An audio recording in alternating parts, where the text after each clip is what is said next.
अस्सलाम वालेकुम जी। My self Dilawar Khan. आज हम डिस्कस करेंगे जी first year chemistry chapter number 1 की एग्जांपल 1.6। मगर उससे पहले हम टॉपिक की तरफ अगर देखें, मोल mass conversion. It means that कि हमारे पास कोई भी एक सब्सटेंस है, उसका मोल दिया हुआ हो और उसको हम कन्वर्ट करें मास में, यानी मास हमने फाइंड आउट करना होगा। तो इस टॉपिक को हम कहते हैं मोल मास कन्वर्जन। अब इसको समझने के लिए, इसको प्रूफ करने के लिए हमारे पास एग्जांपल है, दैट इज 1.6। स्टेटमेंट देखें तो हाउ मेनी ग्राम्स, कितने ग्राम ऑफ कार्बन डाइऑक्साइड के विल बी प्रोड्यूस होंगे बाय थर्मली, जब हम हीट देंगे, डिकम्पोजिंग हीट की मदद से तोड़ेंगे 8.8 मोल्स ऑफ जिंक कार्बोनेट के। ठीक है, तो जिंक कार्बोनेट के 8.8 मोल्स को जब हम थर्मली तोड़ेंगे तो हमारे पास कितने ग्राम्स कार्बन डाइऑक्साइड के प्रोड्यूस हो गए। हमें एक केमिकल इक्वेशन दी हुई है। ठीक है, स्टेटमेंट में पहले देखते हैं कि हमें कौन सी चीज़ गिवन है। तो हमने ग्राम्स जो हैं, ठीक है, ग्राम्स ऑफ कार्बन डाइऑक्साइड के ये हमने फाइंड आउट करने हैं। ठीक है, और मोल्स हमें किसके दिए हुए हैं जी? ZnCO3 जिंक कार्बोनेट के हमें मोल्स दिए हुए हैं जी। कितने मोल्स हैं जी? वो है हमारे पास 8.8 मोल्स हमें गिवन है। ठीक है, अच्छा, अब हम अगर नीचे एक बात लिखें कि केमिकल इक्वेशन के मुताबिक जिंक कार्बोनेट और कार्बन डाइऑक्साइड का अगर हम कंपैरिजन करें ना, हम लिखते हैं जी अकॉर्डिंग टू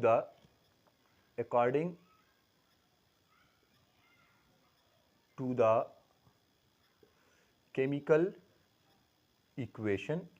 इक्वेशन के मुताबिक देखें तो एक मोल जिंक कार्बोनेट का है और एक मोल कार्बन डाइऑक्साइड का है। ठीक है, तो हम लिख लेते हैं जी वन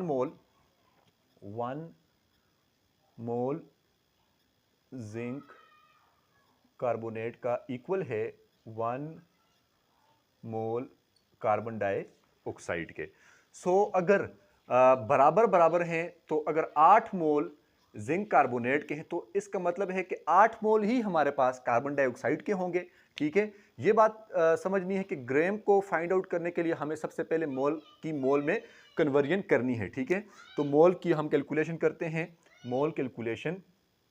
ठीक है, मोल कैलकुलेशन करते हैं। ठीक है, मोल की कैलकुलेशन हम किस तरह से करेंगे कि हमें पता है कि जिंक कार्बोनेट के 1 मोल हैं, कार्बन डाइऑक्साइड की 1 मोल हैं। तो अगर हमें ये दिए हुए हैं कि जिंक कार्बोनेट के आपके पास 8.8 मोल हैं, 8.8 मोल हैं, तो इट मीन्स दैट कि उतने ही मोल्स हमारे पास किसके होंगे? कार्बन डाइऑक्साइड के। तो 8.8 मोल्स जिंक कार्बोनेट के ऑलमोस्ट इक्वल होंगे किसके जी?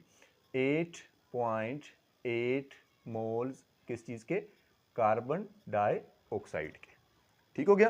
तो यहां तक अब आपके पास मोल जो है वो फाइंड आउट हो गए ना। ठीक है, कार्बन डाइऑक्साइड के मोल आ गए, क्योंकि ग्राम फाइंड आउट करने के लिए पहले आपको मोल का इल्म होना चाहिए कि कितने मोल होंगे। ठीक है, तो फार्मूले की तरफ जाते हैं जी। अकॉर्डिंग टू द फार्मूला हमारे पास होता है जी number of moles is equal to mass in gram divided by molar mass. ठीक है, लिख लेते हैं जी number of moles is equal to mass in ग्राम।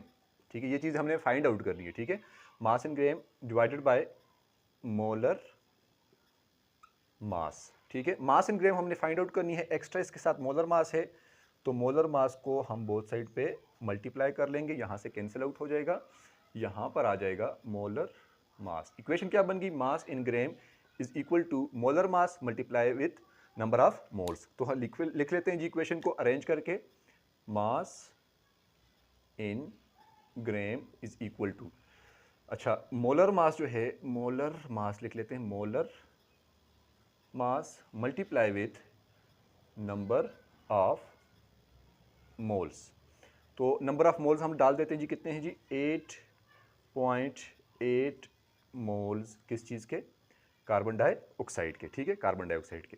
और मोलर मास हमारे पास कार्बन डाइऑक्साइड का कितना है जी? मैं यहाँ पर फाइंड आउट कर लेता हूँ जी, रफ वर्क में आप कर सकते हैं। ठीक है, कार्बन डाइऑक्साइड के मोलर मास मतलब कि एटॉमिक मास को हमने ऐड करना है। कार्बन का एटॉमिक मास 12 होता है, ऑक्सीजन का 16 होता है, 2 के साथ मल्टीप्लाई होगा, 16 2 जार 32 प्लस 12, ये कितने हो जाएंगे?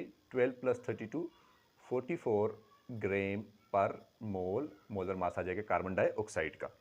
ठीक है, तो हम लिख लेंगे जी 44 ग्राम पर मोल।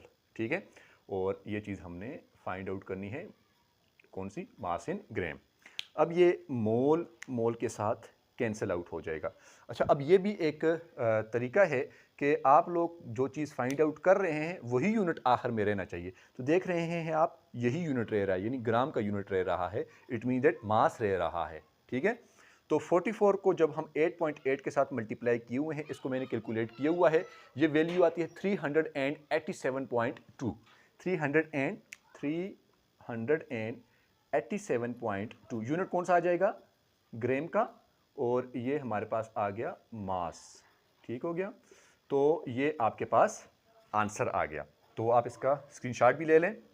तो this is the answer 387.2 gram. I hope आप लोगों को समझ आया होगा। हमारे चैनल को सब्सक्राइब करेंगे और हमारी वीडियोस को लाइक और शेयर करेंगे, यही हमारी आपसे रिक्वेस्ट है। मिलते हैं इंशाल्लाह नेक्स्ट लेक्चर के साथ, तब तक अल्लाह हाफ़िज़।